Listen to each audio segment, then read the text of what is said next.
Hermana Mirta, ¿cómo ha visto el comienzo de la reunión, de la conferencia?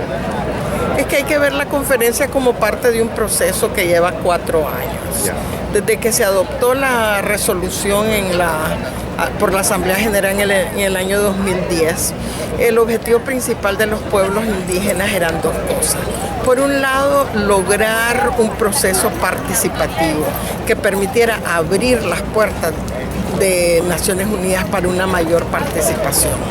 Y entonces se ha logrado por primera vez en la historia de Naciones Unidas que cofacilite la elaboración de un documento final, no solo los estados. Antes solo lo han hecho históricamente un estado del norte con uno del sur. En esta oportunidad se permitió una cofacilitación indígena y de estados.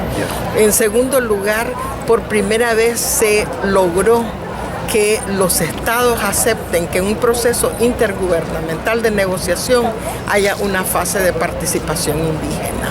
Entonces a mí me parece que ese es el resultado más importante, no solo en función de los pueblos indígenas, sino en función de la sociedad civil en general.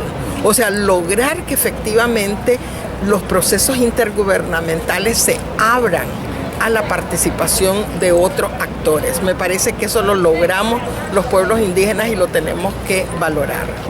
En segundo lugar, tratamos de empujar para que se elaborara un documento final que tuviera como marco de referencia la Declaración de la ONU sobre Derechos de los Pueblos Indígenas, no para discutir nuevos derechos, sino para definir cómo se aplicaban, cómo se implementan esos derechos. Y en segundo lugar, que utilizará como marco de referencia las prioridades definidas por los pueblos indígenas a través de todo su proceso de las 7 reuniones preparatorias regionales más la reunión de Alta. Esos fueron los 2 documentos que se utilizaron como marco de referencia para elaborar el documento. Y si uno lee el documento, va a encontrar que las 4 prioridades definidas en Alta son las 4 prioridades que están en los distintos capítulos del documento.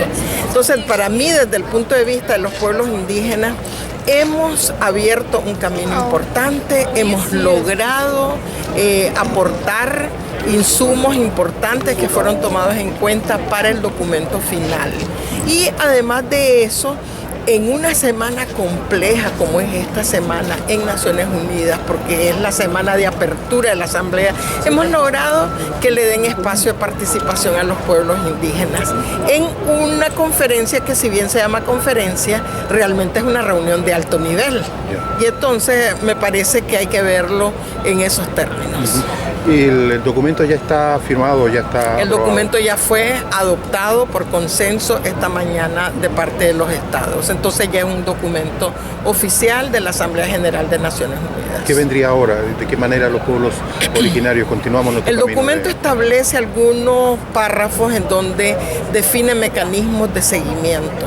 Le da al secretario general hasta el 70 periodo de sesiones para presentar un informe sobre cómo está avanzando la participación indígena.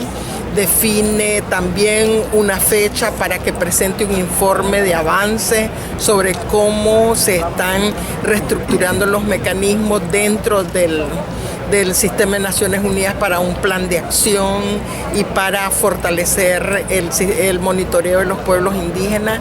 Entonces tiene algunos mecanismos de monitoreo que deben de ser aprovechados y utilizados por los pueblos indígenas.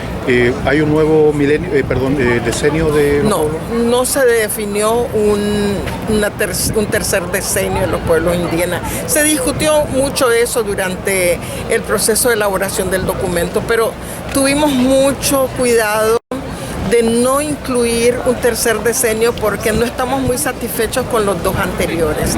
Sentimos que hubo más discurso que realidad. Y entonces no queríamos darle una opción muy fácil a Naciones Unidas, de declarar un tercer decenio y decir que durante ese decenio se iba a implementar la declaración, pues no nos parecía como una mejor opción, especialmente porque no contamos con una evaluación del segundo decenio. Entonces, lo que se quiere más bien es que los resultados de esta conferencia que están en ese documento sirvan como insumo para el proceso de definición de los Objetivos de Desarrollo Sostenible y la Agenda post-2015. Muchas gracias.